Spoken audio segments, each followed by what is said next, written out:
ناظرین، stranger suggestions کی ایک اور نئی ویڈیو کے ساتھ آپ کی خدمت میں حاضر ہوں۔ ناظرین، کسی شہر میں ایک رئیسہ خاتون رہا کرتی تھی۔ وہ اتنی امیر تھی کہ لوگ اسے ملکہ کہنے لگے۔ وہ عورت جتنی امیر تھی اتنی ہی سخی بھی تھی۔ اس کے دروازے سے کوئی خالی ہاتھ نہ جاتا، اور اس کے اندر ایک خوبی یہ بھی موجود تھی کہ اگر وہ دائیں ہاتھ سے دیتی تو بائیں ہاتھ کو بھی خبر نہ ہونے دیتی کہ اس نے کس کو کتنا دیا ہے۔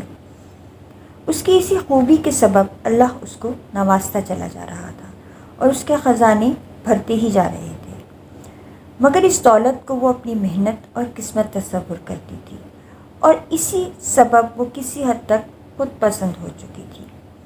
اس عورت کا یہ معمول تھا کہ وہ روز چہل قدمی کرنے باغ میں جاتی۔ اس باغ کی طرف جانے والے راستے پر دو اندھے فقیر بیٹھا کرتے تھے۔ وہ جب بھی وہاں سے گزرتی تو کچھ نہ کچھ ان کو دیتی ہوئی جاتی۔ ان اندھے فقیروں نے ایک دن پوچھا کہ یہ نیک دن عورت کون ہے جو روز ہمیں کچھ نہ کچھ دے کر جاتی ہے؟ اس عورت کے خادموں نے جواب دیا کہ یہ شہر کی مشہور سخی عورت ملکہ ہے جو تمہیں روز کچھ نہ کچھ دے کر جاتی ہے۔ اچھا، اب اس دنیا میں ہر انسان کا مزاج دوسرے سے الگ ہے۔ وہ جو دو فقیر بیٹھتے تھے، ظاہر ہے ان دونوں کا مزاج بھی ایک دوسرے سے الگ تھا۔ ان میں سے ایک اندھے فقیر کو ملکہ کی اس خامی کے بارے میں علم تھا کہ یہ خود پسند ہو چکی ہے، سو اس نے خوشامد کا اور چاپلوسی کا راستہ اپناتے ہوئے صدا لگانے کا انداز بدل دیا۔ نیت یہ تھی کہ شاید ملکہ مجھے زیادہ عطا کرے۔ عموماً ہم نے دیکھا ہے کہ فقیر یہ صدا لگاتے ہیں کہ اللہ کے نام پر دے دو، مگر اس خوشامدی اندھے فقیر نے اب صدا یہ لگانی شروع کر دی کہ اے اللہ، مجھے ملکہ کے بچے ہوئے کھانے میں سے رزق عطا کر، جبکہ دوسرا اندھا یہی صدا لگاتا کہ اللہ کے نام پر کچھ دے دو۔ اب ادھر ملکہ نے جب یہ دونوں اندھوں کے مانگنے کا انداز دیکھا تو ملکہ نے بھی دینے کا انداز بدل دیا۔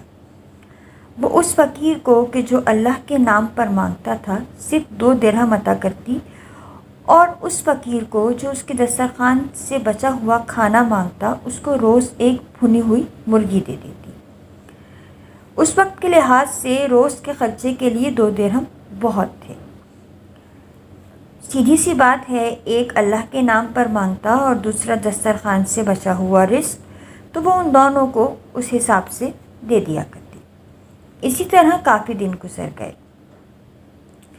ایک دن وہ باغ جانے والے راستے پر جا رہی تھی کہ اس نے دیکھا وہ فقیر جو اللہ کے نام پر مانگتا تھا آج دوسرے فقیر کے ساتھ موجود نہیں۔ جب ملکہ نے اس خوشامدی فقیر کو اکیلے پایا جو اس کے دسترخوان کا بچا ہوا رزق طلب کرتا تھا، تو وہ اس کے پاس رکی اور اس سے بولی کہ اب تو تمہارے پاس اچھی خاصی رقم جمع ہو گئی ہوگی۔ اس فقیر نے حیرت سے بولا، ملکہ، آپ مجھ کو روزانہ ایک مرغی دیتی ہیں اور میرے ساتھ جو فقیر بیٹھا ہوا ہوتا ہے اس کو 2 درہم دیتی ہیں، اور آج آپ مجھے کہہ رہی ہیں کہ تمہارے پاس بہت رقم جمع ہو گئی ہوگی۔ ملکہ نے کہا، کیوں؟ تم اس مرغی کا کیا کرتے تھے؟ اس نے کہا کہ جب آپ مجھے مرغی دے کر جاتی تھیں تو میں وہ مرغی اپنے برابر میں بیٹھے ہوئے اندھے فقیر کو 2 درہم میں بیچ دیا کرتا تھا۔ اس حساب سے مجھے 2 درہم ملتے جو میرے روز کی ضرورت کے لیے کافی تھے۔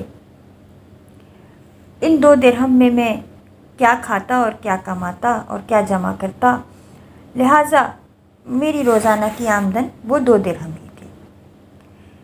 یہ بات سن کر ملکہ ایک دم سکتے میں آ گئی اور اس کے منہ سے بے ساختہ نکلا کہ واقعی اللہ بہت بڑا ہے، اللہ کے نام پر مانگنے والا ہمیشہ فائدے میں رہتا ہے۔ اس فقیر نے پوچھا کہ ملکہ، ایسی کیا بات ہو گئی جو آپ اچانک سے اتنی عجیب رویے کا اظہار کر رہی ہیں اور ایسی بات کہہ رہی ہیں؟